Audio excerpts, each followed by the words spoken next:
Dan Ives is with us, Managing Director, Equity Research at Wedbush Securities. Dan, thank you for being with us. I mean, we got these delivery numbers from Tesla, and when you look at them sequentially, a little disappointing, but still year over year, you're seeing the growth. What did you make of it? Yeah, I mean, Nicole, I just view it year over year. It was strong, especially relative to this environment. The price cuts are working, specifically in China. And if you look at the factory downtimes, this sets up what I believe is going to be a very strong Q4. And I think that's why the street shrugged off these numbers, which clearly were disappointing. You know, when we talk about, people start comparing other makers, like Rivian, for example, to Tesla, because they get excited and they're seeing Rivian on the road now. But, you know, Rivian delivery 15,000 plus to Tesla's 435,000 plus. Rivian's probably going to come out with 52,000 vehicles this year versus 1.8 million for Tesla. I mean, is Tesla still, I mean, I know BYD is on its heels too. Where does Tesla stand? I mean, to the people who are the naysayers for Tesla, what do you tell them? I mean, the scale and the scope is unmatched globally. I think when you look where Tesla is, I think, look, one of the biggest risks, if you look at the thesis, was GM, Ford, Detroit. That was going to be competition in the U.S., but now this UAW debacle, that's actually been a win for Tesla. I think when you look in China, price cuts, that price war has happened, BYD, NIO, and others, but Tesla's actually gained share. And I continue to think going 2024, they're in a massive position of strength despite a shaky macro. And when people say that Tesla trades more like a tech company versus an auto company to try and justify the valuation, I mean, you have a 350 target. It's at 247 today. Tell me why the valuation is justified. Well, I mean, Nicole, you've talked about this a lot. I mean, we view it as a disruptive technology player, not an auto company.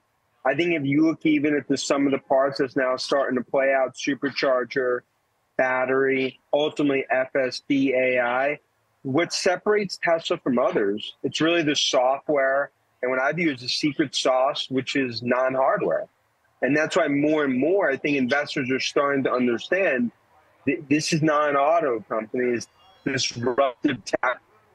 I believe it deserves that multiple that I think it continues to attain going 2024. Right, right. I mean, that's the whole point. And that's why, you know, I ask you these questions because I get bombarded sometimes like, oh, full self-driving is so far away. Batteries, they don't really make batteries. They do it in collaboration with other companies. They're not really a battery company. They're not an AI company. It's just an auto company, and it's not worth the current price. You know, do we have actual statistics of any sort of how many batteries are made, that they really are growing in AI, that there really is potential? I mean, look, I've spent a lot of time at Tesla factories around the world, as well as other factories. And that's why I think it's very easy to be bearish on Tesla sitting there in your spreadsheet in New York City. I think when you see what they're actually doing, that's what separates them. And I think again, that's continued to be a differentiator. Yeah, yeah. I mean, the Cybertruck is coming. That should be an exciting addition too, right? When you talk about the orders that line up for that, right?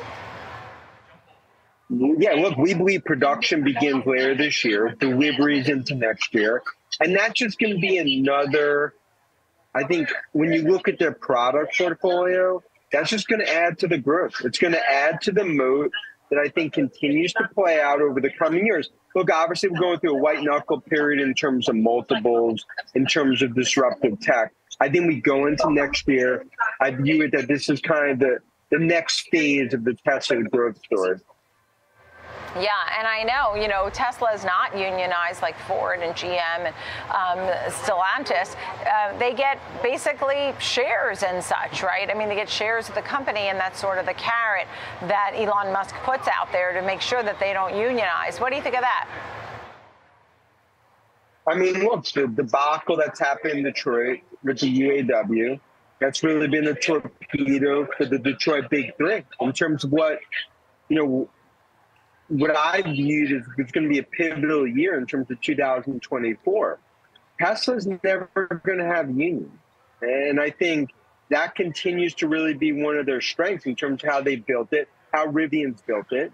And I think the sad thing right now is that the winners, in terms of what's happened, this UAW cage match with the Detroit Big Three, it's Tesla and it's the foreign automakers that are going to benefit.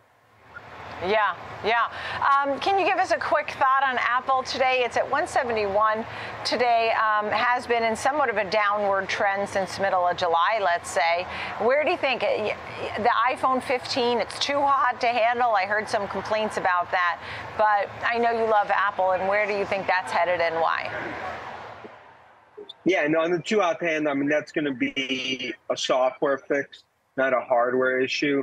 I mean, Nicole, even as of the last 48 hours, lead times are ahead of iPhone 14 by 10 to 12%. You look what's happened from a demand perspective in China, that continues to be very, very strong. And I believe, I get it right now, Target on their back in terms of big tech multiples, risk off. I think we sit here 3-6 months from now, and Apple trends toward all-time highs. Okay. All right. Dan Ives of Wedbush, thank you so much. Great to see you. I think you're at an airport there. Enjoy your trip. Thanks. Get there safely, Dan. Till next time.